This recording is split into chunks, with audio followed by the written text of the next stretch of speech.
Those passports must be collected within 30 days, commencing 25th September 2023. This was 10 months ago.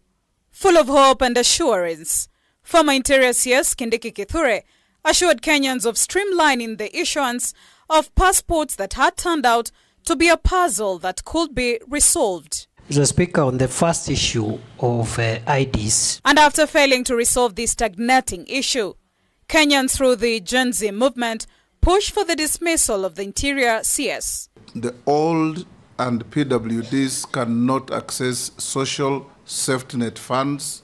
And despite his dismissal, Kindiki is back again, ready to redeem himself. If you are going to have that ID last for 10 years, then you must put in place a seamless renewal process. This time, back with the same agenda to streamline the backlog in the issuance of passports. Regarding passports, a couple of times, and you know passports are the most important.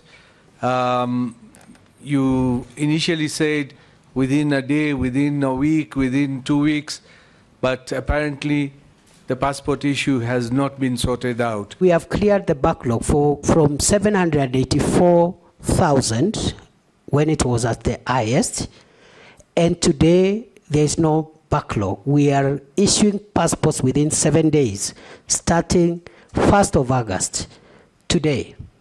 That was our deadline. We complied with that deadline 4 weeks ago.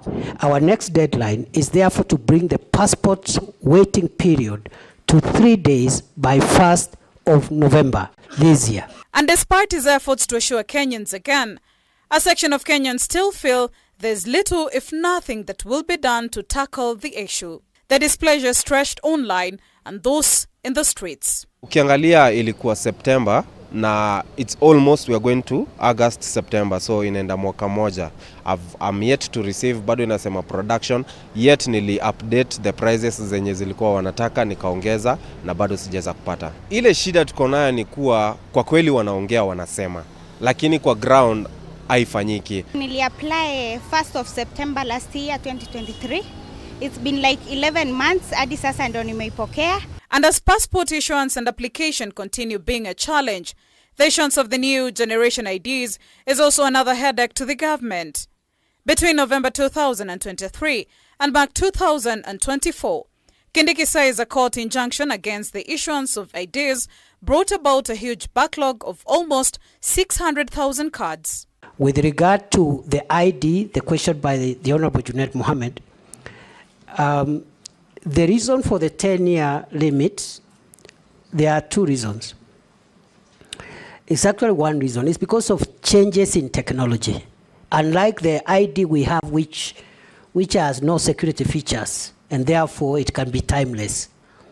But we'll find a way of making it convenient to the people of Kenya to renew after the 10 years, so that you don't create a crisis by people, and we can do that by even having a phased out renewal process to ensure that again we don't inconvenience masses of people.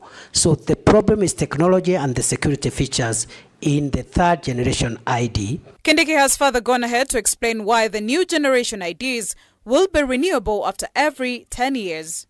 For a section of Kenyans, however, there's no need for a shift of the new system, which they claim comes with more challenges for them. Sioni kama itakuwa bora to renew hiyo ID, tunatumia pesa, ikipotea tunatumia pesa, na bado ukienda hicho kipindi cha kurenew tutangoja kwa muda kiasi, so utakuwa umesimamishwa kiasi kikazi yako. It's a good thing, but to Kenyans I don't think if it is an agency. And there are things which we should not rush with. We have so many things in Kenya which should be sorted out first before we go to things like Maisha cards. Under the 20 months the Interior CS nominee Kindiki Kithure served, little was done to salvage the backlog of the issuance of passports and identity cards.